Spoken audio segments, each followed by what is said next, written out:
Shalom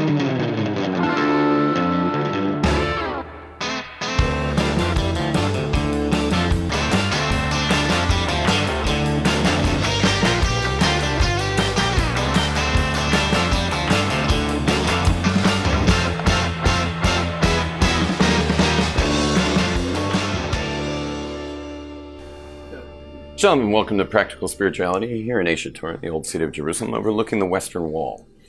Well, we are going into Rosh Hashanah, and Rosh Hashanah is going to be a week from today plus, a day, and it is filled with prayers, and that causes a lot of trepidation for people because there's just so many prayers.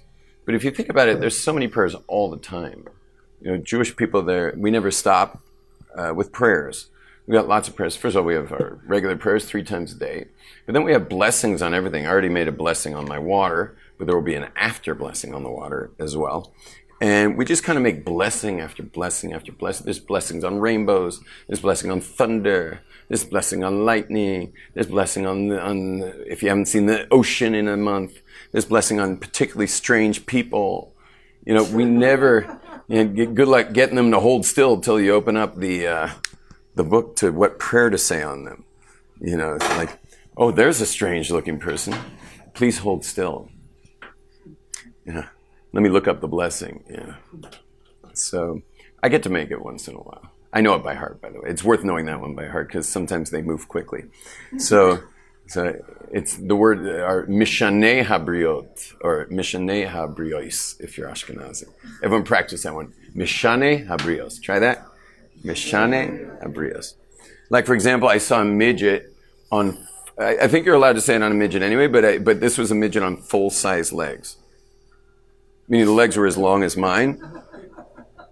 Legs were as long as mine, and then a real midget on the legs. You ever seen that? I have only seen that once, and that was like a full-on blessing. I could have said Shechianu on that one as well. And what it means is Mishanei Abrios means that God makes many different creations. We're not all the same. And when you see someone really not the same, so then it brings a blessing. There's a blessing if you haven't seen a person in a long time. If you haven't seen someone over a year, you make a blessing. Like you, like a friend? Yeah, it would have to be a friend, like a dear friend. Family member. Anyway, so what's this all about? Well, we can trace it all the way back to our roots, and our name also answers the question, because the name of the Jewish people is, today at least, is Yehudim. Yehudim means Jew. Yehudim is from the name Yehuda, or Judah, and that's where the name Jew comes from. In Yiddish, it's Yid. And in English, we call it a Jew. But the word Jew actually comes from the word Yehudi. And like English, they often turn the Yud into a J. Anyone know examples of that? The Rastafarians call God Jah, right? We don't say Hallelujah, right? And but that's a J. And there's many Judah, Yehuda, all those different names. Jonathan is really what? Jonathan. Yochanan is John with an H. So you understand those trends. What were you saying? Yosef is Joseph, right? So the word Yehudi means to give thanks, because it's from the word Todah. And in fact, when Leah named her 4th son, she says, because the other 3 were complaints, she had complaint sons. Remember, the first son was Reuven, which she was telling Jacob, because she was the unloved wife. He wanted Rachel. He wound up with Leah, and she was the unloved wife. And so he said, Reuven means see, Reu, then son. I gave you a son, like love me. Leah's barren. Rachel's barren. Look what I'm doing. I gave you a kid. See, I gave you a son. Second son, Shimon, Simon. Shimon is Shema. What's that mean? Here, you see one's eyes, now it's here's. Here, and what's the word on with an ayin? Like ani? Poor, yeah, poverty. Hear my poverty. I'm an unloved wife. love me. I'm like, have mercy on your unloved wife. I've given you 2 sons. Third son, doesn't get better. Third son is Levi. You know what the word levui means? Melaveh. What's it mean? Anyone know? Escort. It means an escort. Escort me. Escort me. I've given you 3 sons. Escort me. Don't escort Leah to the ball games. Yeah, escort me. Sorry, don't escort Rachel to the ball game. Escort me, Leah. And the Medrash says that she anyway had her hands full with Reuben and Shimon, so he has to escort her, because who's going to take Levi if not Yaakov is going to bring Levi? So you understand how sad this is? Anyone getting how sad this is? Can you imagine being named for such a thing? You know, when my first daughter was born, she was born after an unsuccessful pregnancy. And when she was born, we were thinking of a name, and it was interesting. The Bostoner Rebbe called us, or I called him.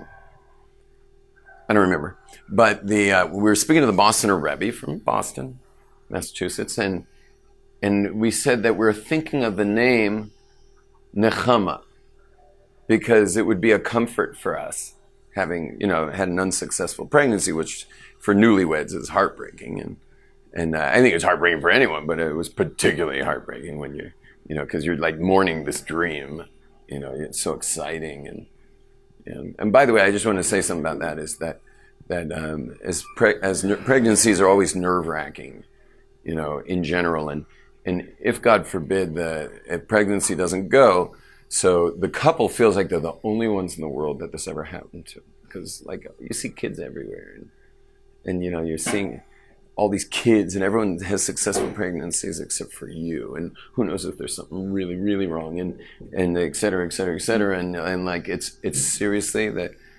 First of all, pregnancies are scary as they are, but losing one, you feel like you're the only ones in the world.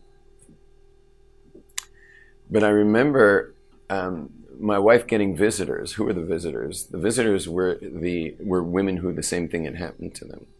They came to comfort her. Women who had unsuccessful pregnancies happen.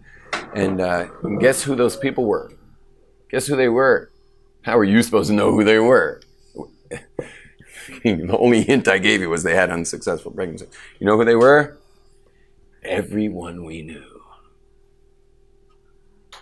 Everyone we knew. Because we didn't know something, and that is that the statistical probability of that happening when you don't use birth control is high. Not every pregnancy takes, and people are planning that their only family planning is to have a big family, who are going for pregnancy after pregnancy after pregnancy after pregnancy. There's a chance of that, a high chance. And so all the big families that you see, if you ever interview the mother of those families or the father, you will find out that many of them, like you see they got 10, 12 kids, you're thinking like they must have only succeeded. I know families with 10, 12 kids who have had 5 or 6 miscarriages, and they still have 12 kids. Now, do you think you think they're consoled? No, there's a deep pain there. But it almost doesn't exist. Anyone who's going for multiple kids is going to, there are exceptions. And please God, I bless all the women listening to this, that you should have successful pregnancies from beginning to end and further. And you should all, say amen, and may you all outlast your children's lives. May all your children outlast your life. Amen. Yeah, may all your children outlast your life. Yes. And the mitzvah of having kids, being fruitful and multiplying, you can't fulfill it unless your kids outlive you. Yeah. Which is a good reason to have a lot of kids. Meaning the minimum amount is a boy and a girl. That's the minimum amount. And you have to have one boy and one girl. But it's for insurance. It might be worth having lots of kids. just to make sure that your kids outlast you.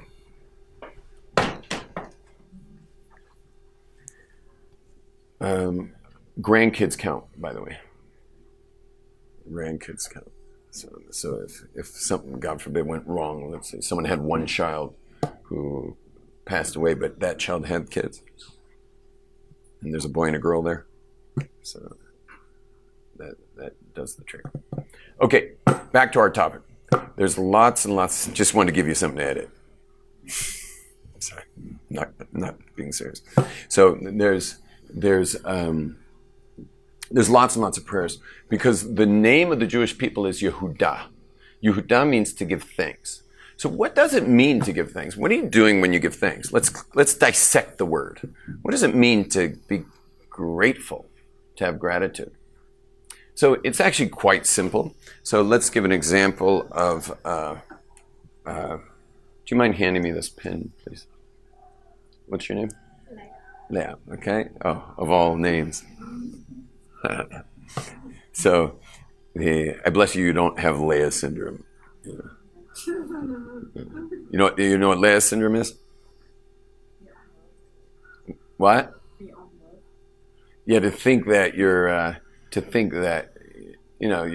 your husband loves. It could be even his career, but you understand, like the second fiddle thing. It happens to a lot of people. And nothing to do with your name. I mean, it's just that you understand that you can spend your life kind of feeling like maybe your husband's more interested in other things. Now, okay, here we go. You ready, Leah? You're going to hand me that pen as a gift, even though it's not yours. Okay? And what's your name? Deanne. Okay, here we go.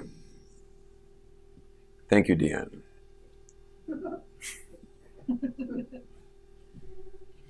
Yeah, I know that was weird. But it's just to illustrate the definition of thanks. Why was that a strange thing for me to get a pen from Leah and thank Deanne? Because who was the source of this pen? Leah or Deanne? Leah was the source of the pen. Deanne was not the source of the pen. And so for me to give thanks, proper thanks would be to Leah. Thank you, Leah.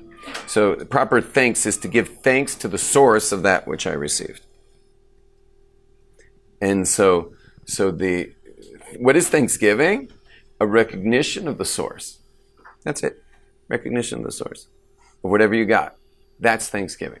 To recognize the source. Everyone say that? Recognize the source. Let's try that together. Recognize the source. What is that? Thanksgiving. When you give thanks, you're recognizing the source of that which you received. And that's really important.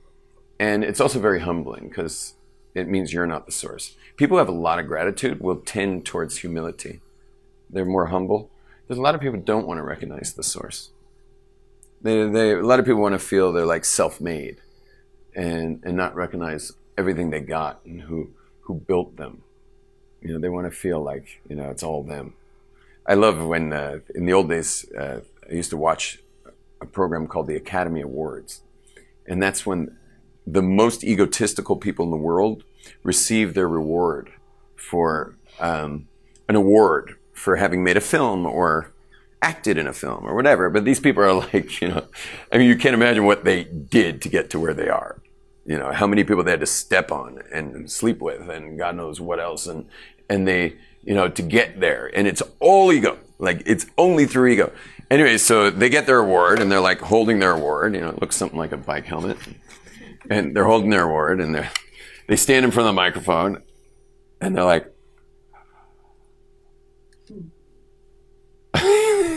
meaning the first time. This is if they get their first award. They don't even know what to do.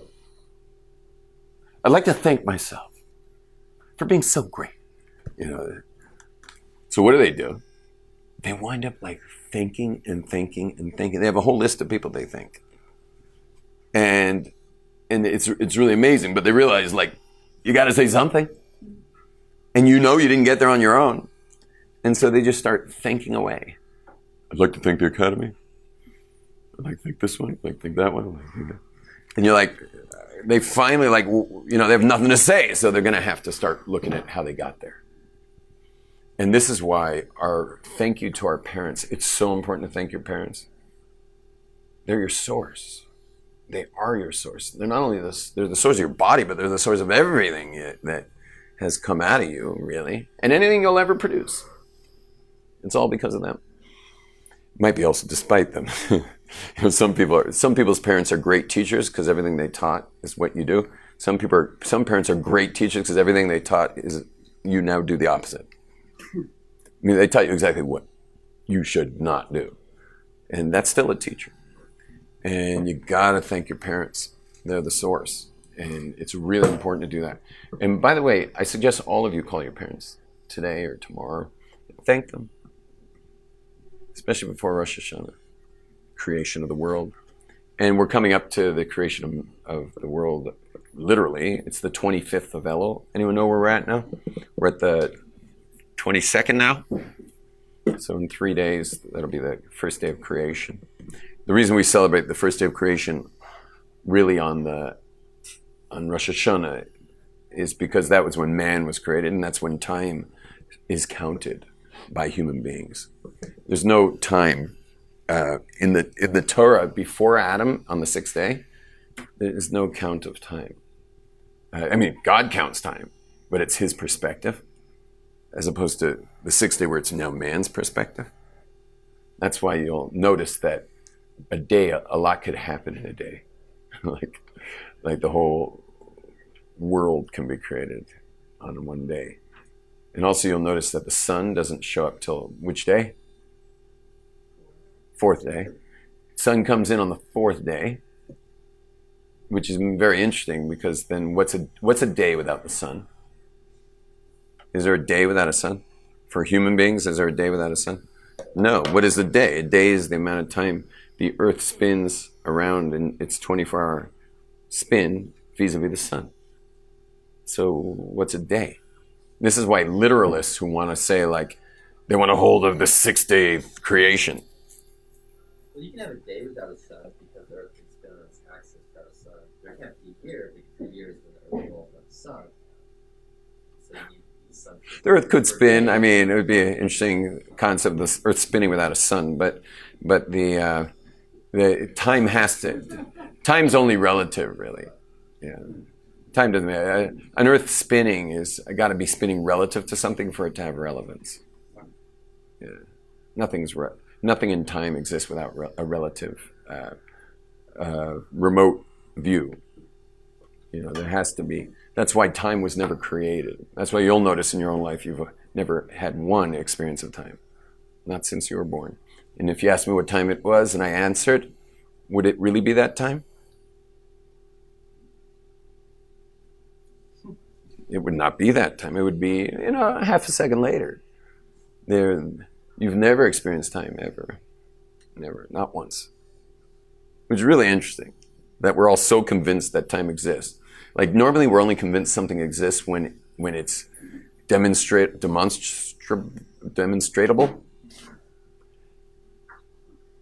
I think it's demonstratable.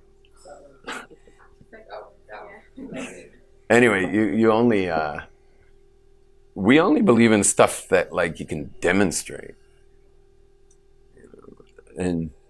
But for some reason everyone's really hooked on this whole time thing. Even though you've never experienced it, you can't demonstrate it. You can demonstrate it vis-a-vis something else. But other than that, it itself you can't. It doesn't, because it doesn't exist. It was never created, it doesn't exist in itself. And you've never experienced it. And the reason I'm telling you all this is so you have less anxiety. Because can you have anxiety if there's no time? It's not even possible to have anxiety.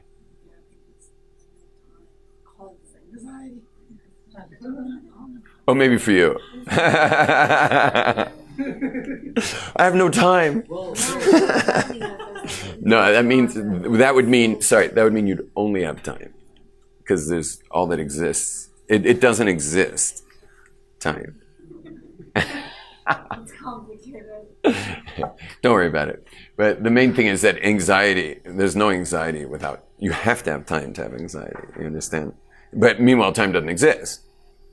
So in other words, you have to get out of reality, project your mind into all your future responsibilities, and then you can have anxiety.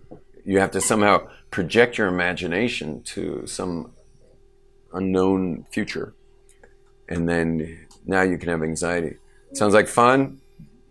Should we try that? What do you think? Should we get good at that? Some people are excellent at that.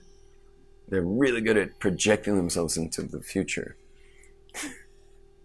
and then having anxiety over it. It's another reason to just stick with simple. Stay simple. Stick with the way God did it. God did it. God created the world without time. So just go with that. And be into the way God makes creation. And then you can relax. He's doing it. And he's good at it too. Anyone here missed a meal? Not by, I don't mean missed a meal, but anyone here ever went hungry? Never went hungry? I'm not talking about because it was Yom Kippur. I'm talking about you went hungry. No, you went hungry once? I'm sorry. It's pretty rare to find someone. There's only one person in this class who went hungry. You went hungry once? Oh, gosh. What was it like to go hungry? Not cold. How long did it last? Till I ate. The time I ate it. Till I ate. Not the answer I was looking for. What was it like going hungry? I just wanted to eat. How long did yours last? Don't say till I ate. Not that long. A couple days? No, not that long. I don't think you guys understood my question of whoever went hungry. I'm talking about like Ethiopian, distended belly, swollen skull.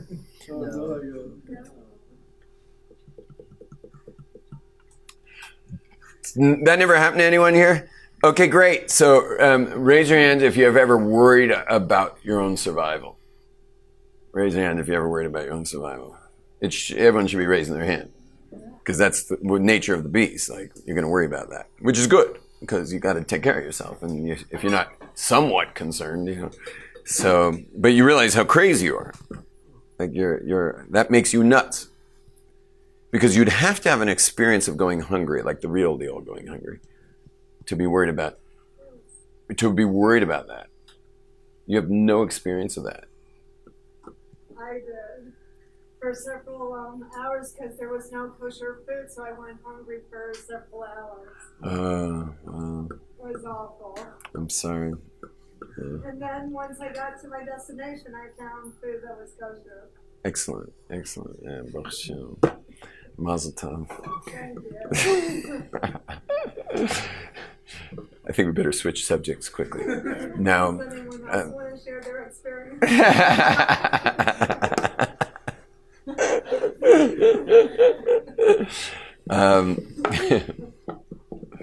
Anyway, but this is all, we're on the small subject here of us being worried about stuff that never happened. Are you not going to answer? Anyway, let's go back to our original topic, which was lots of prayers. So to give thanks means, I'm giving you quite a job today. To give thanks means, it's my first day back. I'm a little scatterbrained, I don't know where I am right now. What time zone is this? So to give thanks means to what? Excellent. Together? Recognize the source. Not more to appreciate the source. Recognizing the source is different. It's to recognize the source, that you're not the source. It's a recognition that you are not the source, and I am now recognizing the source. The word appreciation is the word thanks. So it's you can't put the word in the definition. Understand? We're defining the word appreciation here. I'm sorry I didn't park my bike good. It's all good. By the way, you left your bike on. Set your bike off. Thank you so much. They go off in 10 minutes. Yeah? Okay. Well, you say Thank you. So, I just want to teach you a little. I'm going to teach you a little. What do you call it? What is it called when you attack someone without them knowing it? Passive aggressive. Yeah. There's a passive aggressive thing you can do with your parents if your parents are like overbearing, and they're too much unsolicited advice, and they're like controlling you, but specifically on the control issue, because otherwise you really have to honor them. You can't do passive aggressive moves. But if they're in the control mode, which is not their mitzvah, meaning their over controlling parents are ruining their kids, just ruining them. And their kids will have no courage, they'll have no instincts, like they really mess them up. So if your parents are controlling, so you can thank them. Remember before we were talking about thanking your parents? So there's a really great way of thanking them. Watch this, see if you get it. Imagine you're talking to your parents, or the controlling one you see. Thank you so much for raising me, and thank you for everything you've done for me. Thank you for helping me become a full adult. Thank you for raising me to adulthood such that I could make decisions with confidence. Thank you for raising me. I'm raised now. You're done. You did it. Mazel tov. It's over. Did you recognize anything a little passive aggressive in that conversation there? But it's something worth doing. Seriously, it's something worth doing. No, I really kept going. But really giving them a solid congratulations. Like, you did it. You did it. And my wife and I do this when we marry off kids. Also at bar mitzvahs. I was all nervous. My first kid's bar mitzvah, and I'm at my first kid's bar mitzvah, and I was kind of nervous. Like, everyone's saying Mazel Tov. I'm like, Mazel Tov, like, what does that even mean? And why is everyone saying Mazel Tov? Like, this little bum grew up in my house. Like, what's my Mazel Tov all about? And someone came up to me and said, I noticed you're not receiving the Mazel Tov the way you should. I'm like, what do you mean? And obviously he must do this at every bar mitzvah. So he comes up to the father. So he explained to me something amazing, and I've been going with it ever since. And that was that you took this little ball of clay. He was once a little green ball of clay, Gumby. And you took this little green ball of clay and created a committed Jew. That's not like to be taken for granted. A lot went into that. A lot goes into these kids. And the fact that you took that little green ball of clay and turned him into a committed Jew is congratulatory on the highest. But it gets even better if you can actually marry off a child who's now really going independent. I mean, you're out of the picture. If you can get out of the picture such that you're like able to just go to sleep that night, and that's our favorite night to go to sleep. My wife and I, we just look at each other and just go like, she's out, she's out of the house and like starting her life, and we did it. We did it. We created a Jewish home, a committed Jewish home, and married off to a man who's fully committed Jewishly, fully committed to our daughter and taking care of her, and like, you did it. And so when people said Mazel Tov to me at my wedding, at my daughter's wedding, I just drank it. Yeah, that's not to be taken for granted, especially in 2019. You go try to raise Torah committed Jews in 2019, it's like, whoa, not easy. Not easy. You have to have a serious approach to internet if you want to raise committed Jews. Your house has to have its internet usage very much figured out and solid and committed, because that's your biggest challenge in our generation. Anyway, and by the way, one of her prerequisites in getting married was he has to be someone without a smartphone and is not planning on getting one. Someone without a smartphone and not planning on getting. That's for my daughter. Yeah, doesn't have a smartphone, not planning on getting one. Then if that's covered, then we can start looking into the person, who the person is. Yeah. So like they see, these holy kids see what's going on. You know? And they don't want that going into their homes. Yeah. Huh? Why is that requisite? Why that prerequisite? Yeah, if you have a smartphone. Why would you I think she probably watched how jealous my wife was.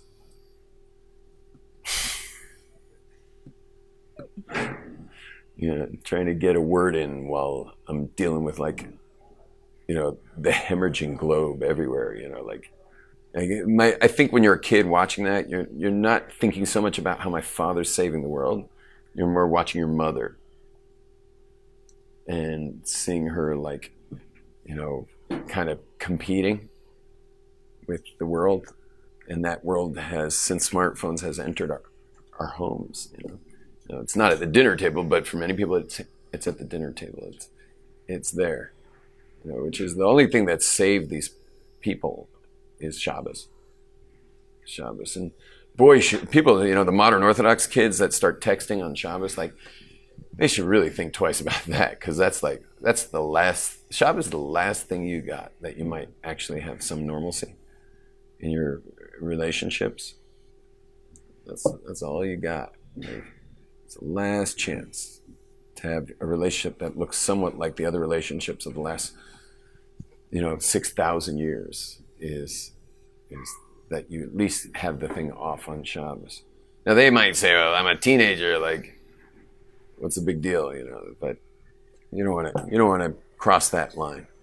Not only because it's Shabbos, but you don't want to cross that line because it's going to mess you up bad. This is going to bite you so badly to not at least have Shabbos off the grid. This was a crazy class. I apologize. I'm sure all my live feed people are happy I'm back, but please God, tomorrow I'll have my act together. Shalom. Shkaya.